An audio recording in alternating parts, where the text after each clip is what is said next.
UFC 325 is on our doorsteps, and today I'm going to be bringing you guys my full card predictions and breakdown for every single fight on this pretty mid card. If we're going to be real, it is very, very top heavy. Outside of the top 3 fights, it's pretty shit. The prelims, pretty weak. Main card's pretty weak also, if I'm going to be honest with you. Dan Hooker versus Benoit Saint-Denis. It's a banger of a fight, not really co-main pay-per-view material. Rafael Fiziev versus Mauricio Rufy, banger of a fight, not really feature fight of a pay-per-view in Australia material. They always do Australia really badly. Nobody ever wants to fight in Australia. I think the taxes are really bad over there or something like that. Either way, I'm going to break down every single fight for you guys. Good, bad, or awful. I'm going to do it. Like the video if you guys like the video. Subscribe to my channel. Let's kick it off the card. We got Khan Ofley versus Yiza. I decided to not discuss the Road to UFC finalists in this video because I really didn't watch the Road to UFC and I don't know much about these fighters and I don't want to be a topology merchant and pretend that I know who these guys are. I really don't, so I don't want to give my takes on those fights. So we're going to start off with the first actual UFC fight that's kicking off this card in Khan Ofley versus Yiza. Yiza is coming off of a first round KO over Weston Wilson where they really just fed Weston Wilson to him. Weston Wilson had absolutely no business being in there with Yiza. And then before that, he lost a decision to Gabe Santos. And I think Gabe Santos is actually a really, really good fighter, man. He beat Yiza and he also beat Jack Jenkins. And his only losses in the UFC are to Lerone Murphy and another really good fighter that I can't think of right now. But I know that his losses are not actually that bad. And he's coming off of 2 wins, and he looked really good against Yiza. I don't think Yiza's actually that bad.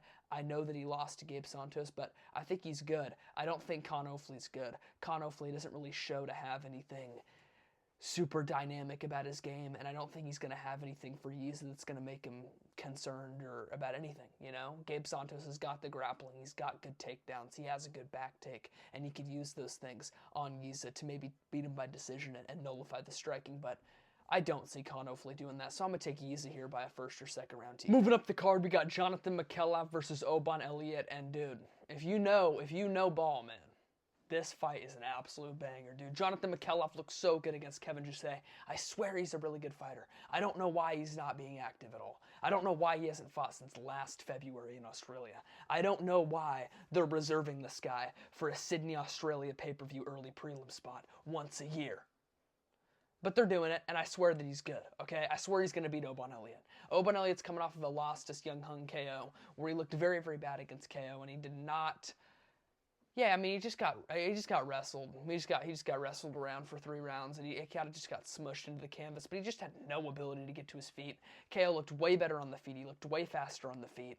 And Oban Elliott was just not wanting anything to do with the grappling with Seung Hung KO. And then, yeah, he got the takedowns on him, beat up on Oban Elliott. I don't think that Mykhalov's going to do that, but Mykhalov looked so good against Kevin Jusset. He was slamming those body kicks real nice. He looked really tactical. He's been out for like a whole year. I feel like he's improving his game, and Oban Elliott is at a loss of momentum right now. He just lost to an up-and-coming prospect, and now he's got another up-and-coming prospect. They did not give him an easy fight to come back to, and I just have a feeling that Jonathan McKellar's going to get this one done. I think McKellar's really good. I hope that he proves me right. Give me Jonathan McKellar by TKO. Moving up the card, we got Jacob Malkoun taking on Therese Finney. Jacob Malkoun, please knock Therese Finney's head into the 3rd row. Dude, I swear, bro, Therese Finney, get him out of the UFC. If he loses one fight, Dana, cut him. Even if he wins, cut him, dude. I tell you, he better have a better performance in this fight. This is Therese Finney's chance. You have to redeem yourself. If you have a performance that's anything like your UFC debut, I promise you you're getting cut from the sport. Dana's not going to keep you around with that bullshit. His fight with Robert Valentine was so pathetic, and Robert Valentine is shown to be a very, very bad UFC fighter. He's not UFC level. He lost on tough, still got a contract somehow, and now he's 0-3 in the UFC. And he arguably beat Therese Finney by doing absolutely nothing but just getting smushed up against the cage. All that happened was Therese Finney just stuffed his head into Valentine's hip and just held him up against the damn cage for 3 rounds. I hate it. The ref should have separated him 10 more times, but I swear, I'm picking Therese Finney in this fight because Malkoun is not good. And they're giving him another layup to redeem himself. They're giving him a chance to redeem himself. And I hope that Therese Finney does redeem himself, because this is his chance. You've been out for almost a year and you took no damage in your last fight. You better have a better outing in this one, Therese Finney. I swear to you. Give me Therese Finney by decision. I don't think he's gonna have a better performance. Give me Therese Finney by boring decision. Moving up the card, we got Cody Brundage taking on Cam Rowston, and I didn't really think that Cam Rowston was that good after seeing him on Dana White's Contender Series. I thought he was all right, but I saw him lose in his first fight on the Contender Series, come back, then get a win and get a contract, but his fight with Andre Petroski, it really made me think that this guy's pretty freaking good. Genetically, or not genetically, but like athletically, he's big for the division, he's long for the division, he's tall for the division, he's lanky for the division, he's like 6'4", 6'5". He's tall, he's lanky, he's a good striker.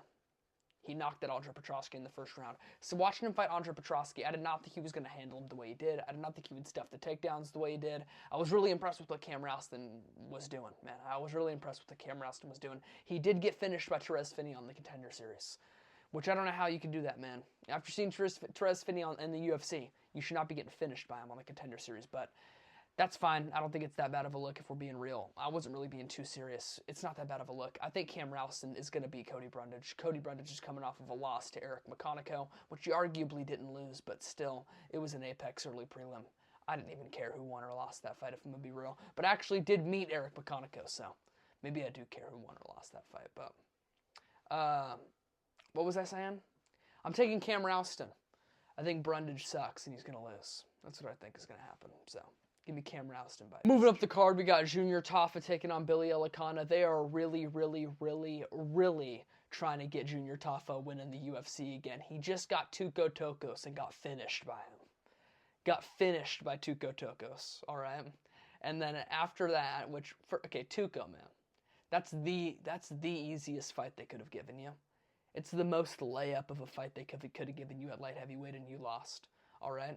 And then, now they're giving you Billy Elikana. I think he beats Billy Elikana. He better beat Billy Elikana.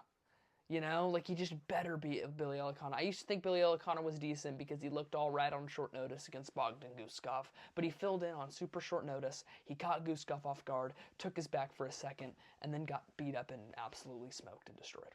So it really wasn't that good of a performance if you think about it. And then he's coming off of this fight with Ibo Aslan where he did absolutely nothing.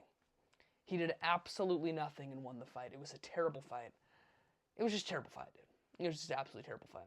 And I think Junior Tafa's going to knock him out. He better knock him out. I hope he knocks him out. I want to see a big fat Samoan Tafa bro get a win and hit a dance. I want to see it. I know he's not fat anymore, but I just want to see a Tafa bro get a win, man. I like these Tafa bros. They've looked so bad recently. I feel like he could beat Billy Elikana. I want to see him beat Billy Elikana. I don't really have much reasoning to pick Junior Tafa, but I'm picking him because I am. Give me Junior Tafa by KO. Round 1.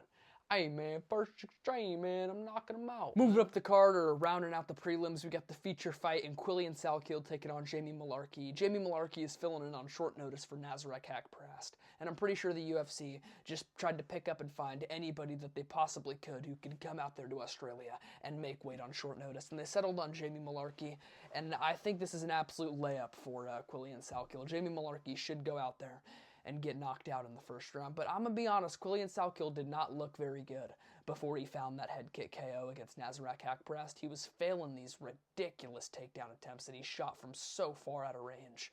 And they were just awful takedown attempts. And then on the feet, he just looked kind of awkward and just like he couldn't get his footing. He couldn't get his timing right. And then he just caught him with a head kick and slept him so badly. Slept him so badly out cold. One of the worst knockouts I've ever seen, if I'm being real. One of the worst knockouts I've ever seen. Quillian Salkiel, he has some serious power. That kick was nasty. I don't think he's as good as everybody says he is, but I think he's going to finish and TKO Jamie Malarkey in the first round. He should be able to just piece him up on the feet, maybe take him down, beat him up a little bit on the ground. I'm going to go with round 2 TKO. I'm not sure exactly how he does it, but I think that he's going to find a TKO. I don't think round 1, Jamie Malarkey's pretty tough, but he is pretty chinny, and I think he's going to get knocked out.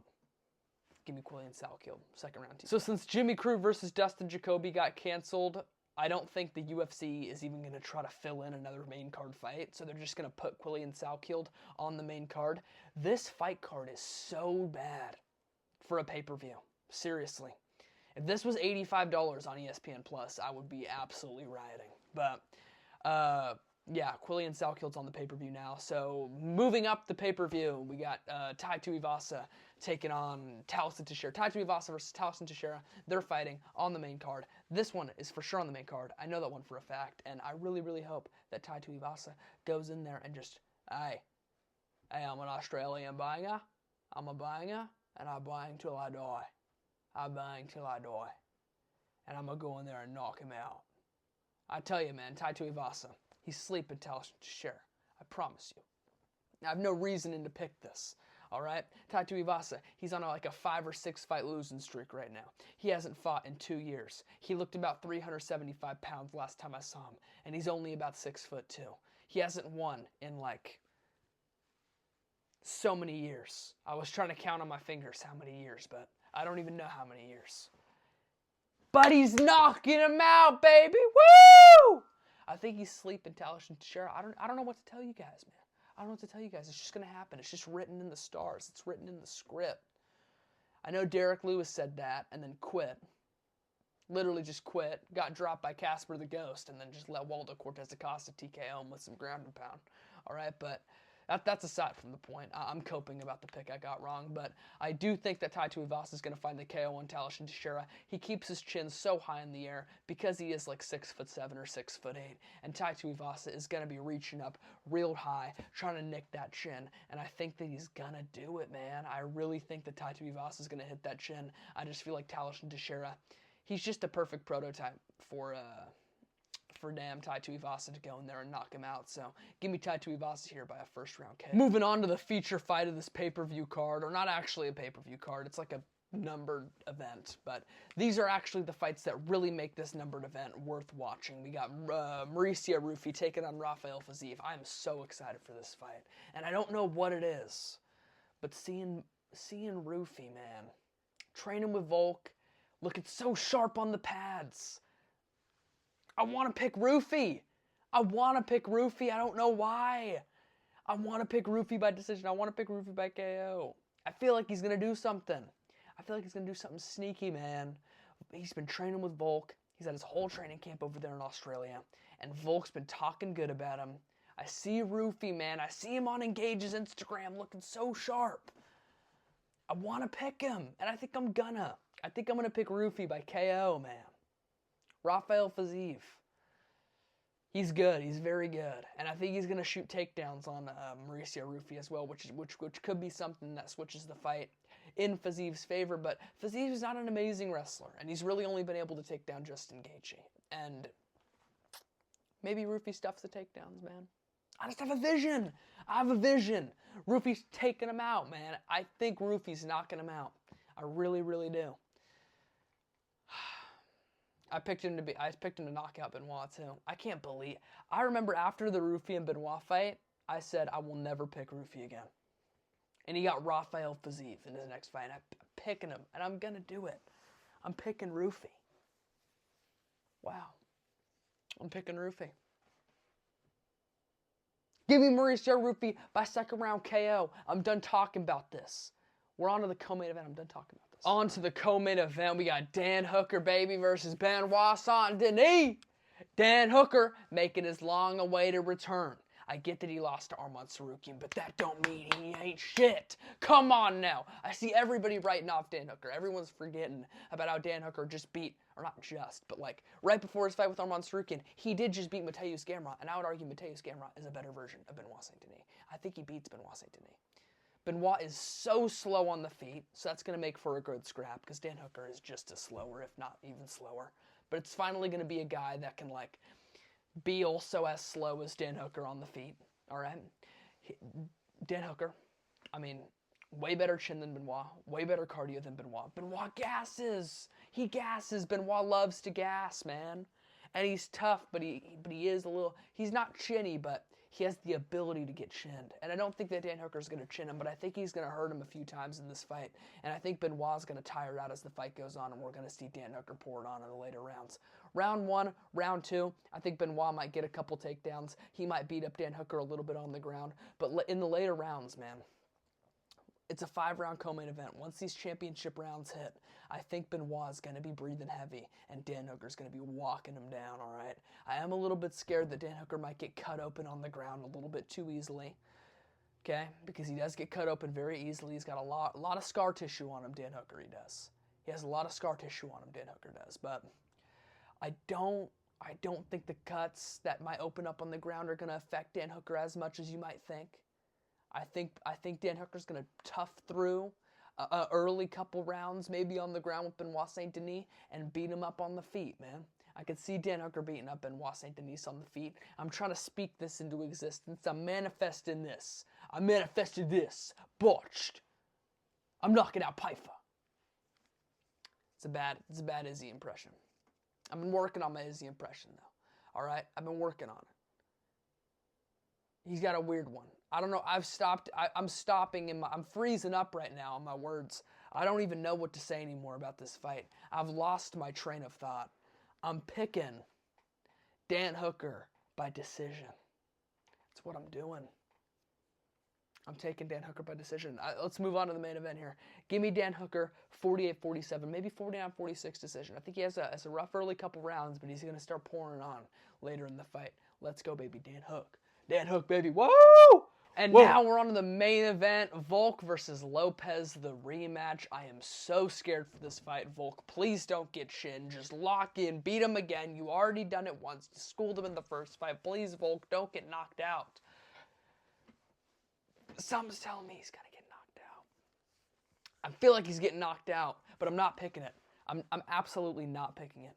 On everything, all signs point to Volk should absolutely beat Diego Lopez. All right? But something is just telling me Volk's going to get slept. I'm not picking it, though. I'm really, really not picking it. I think Volk might even TKO Lopez, I think. But I think Volk's going to do even better than he did in the first fight. Lopez has not really made any improvements to his game since his last fight with Volk. He beat the number 12 ranked Gene Silva, and the spinning elbow was sick, but it's not a very good performance if you think about it, man. It's really not. It's really, really not. Gene Silva was lighting up Diego Lopez on the feet. And Gene Silva on the feet. I know that Diego Lopez TKO'd Gene Silva, but Arnold Allen looked way better against Gene Silva than Diego Lopez did against Gene Silva. Diego Lopez just caught him with an elbow one time.